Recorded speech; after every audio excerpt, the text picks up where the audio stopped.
Hey y'all, Annikins Art here, and today I want to show you how I draw male faces. So let's get right into it. Start with a circle or something relatively circle shaped. It doesn't have to be perfect, and if you're drawing traditionally, make sure your starting sketch is very light. Next, draw your center line right down the middle. Coming off of the side of the circle, we're going to draw an angular line a little bit darker than the rest of our lines. And we're not going to go straight down towards the center.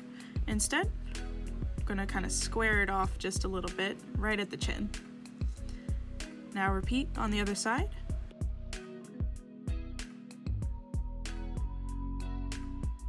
From here, we can start drawing the neck. So I'm going to go inside from this area right here.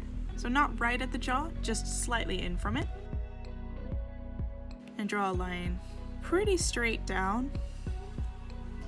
And then from here, our shoulders branching off the side. Now we can go in on the opposite side and do the same thing. If you want, you can include the muscles of the throat as well, which usually make a triangle or V shape.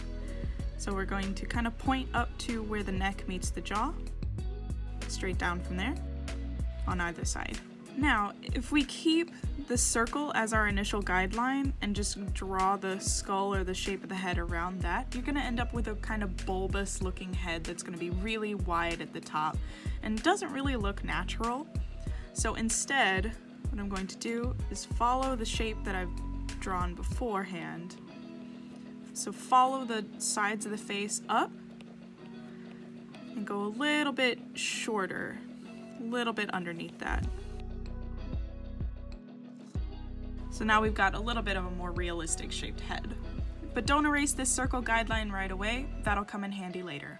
So now that we've got our skull drawn, we can go ahead and start with the ears. And I like to work from the outside of the face in, because the ears actually create really useful guidelines for me to draw the proportions of the face. So what I'm going to do is draw the ear at the top of the ear right over here on this side, and then over here on this side as well, because this, if you look closely, is where the circle or circle-shaped guideline that we drew earlier will meet the side of the face. So using these two spots as guidelines, we're going to go ahead and start drawing the ears.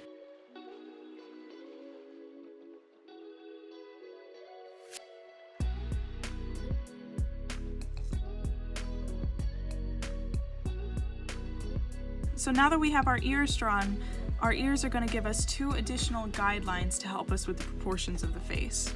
So what I'm going to do now is draw in two faint guidelines in red. This top line will be for our eyebrows, and this bottom line will give us the guideline for our nose. So now we can go in with the nose first. And there are a couple different ways to draw noses depending on your style. Anime styles usually have like a triangle or a straight line. My style is a little bit more semi-realistic, so I'm going to go ahead and draw in two nostrils and give it a little bit of a U shape underneath, and then add some shading.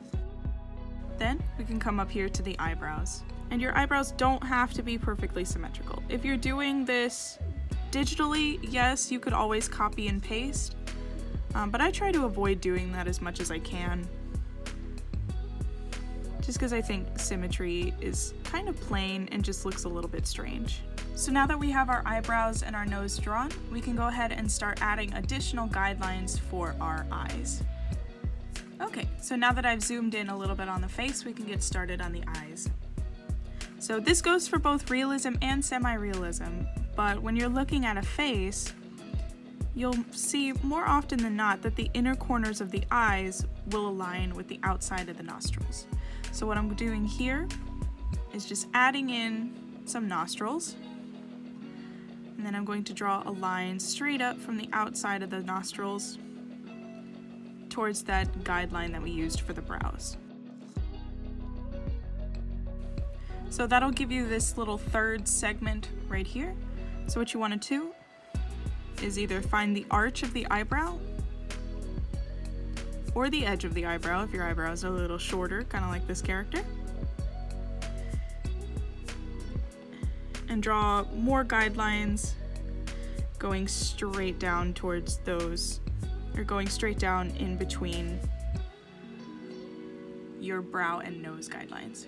So these two guidelines that we just created here are where we're going to put our eyes. So if you're doing traditional art or pencil and paper, what I recommend is getting the shape of the eye down first on both sides before trying to create something super detailed.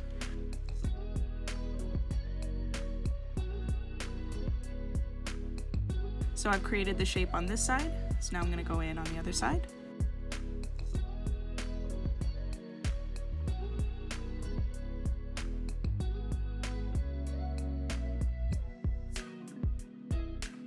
So here's an artist's tip. Changing up the shape of the eyes is another way you can make your characters look distinct from each other. So instead of having the same face copied and pasted over different characters, change up the eye shape and you have characters that now look different from each other, because no human being really looks exactly alike. So now that I have both of the eye shapes drawn, I can go ahead and take away the guidelines. Since I'm right-handed, I know my right side is my stronger side. So what I'm actually going to do is draw the left eye first. That way I can mirror or do my best to create the same look on my stronger side instead of having to do my stronger side on my weaker side. So I'm gonna go in on my left side first.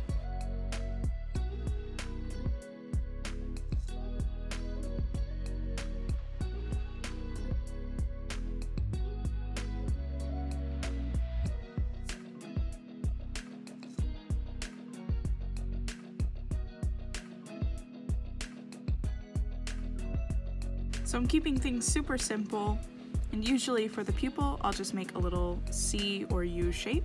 Now we can go in with the eyelids, which are honestly just two lines, and it doesn't really matter where you put them, but changing up the direction or shape of the eyelids will change the shape of a character's eye.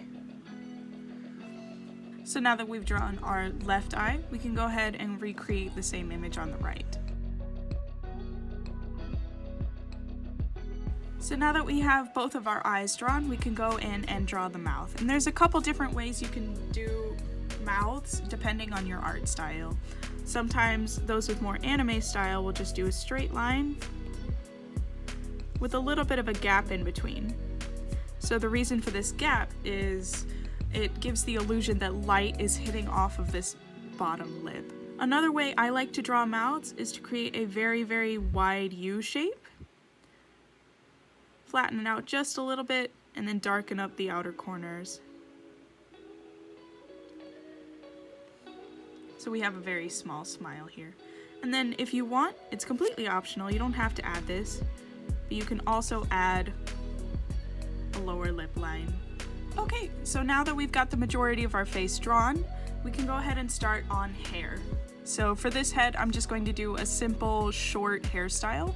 So whenever I draw hair, I like to start with the hairline, keeping in mind that the sideburns won't be completely visible because our character is facing forward, but we'll still kind of create a zigzagging shape on either side, and then a boxier shape up on the top. If you're creating a bald character, you could honestly just leave it like this and it would be completely fine. Now we'll go in and start to draw the rest of the hair. So I'm gonna add a little bit of a V right in the middle. And then because I'm going for a shorter, simpler style, what I'm going to do is create my part going along the sides of the head and then kind of wrapping back around. So from here, I'm gonna use very wide sweeping shapes.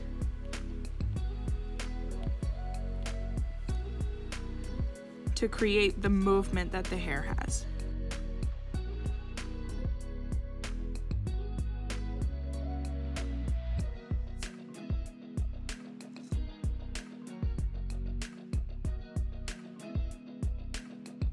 So the reason that we kept that circle guideline from before is that it is giving us another guideline for how much volume this hair will have.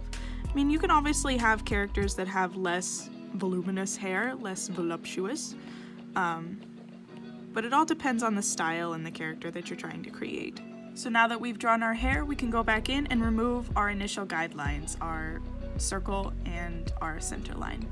We can also go back in and erase the skull and the parts of the hairline that we don't see.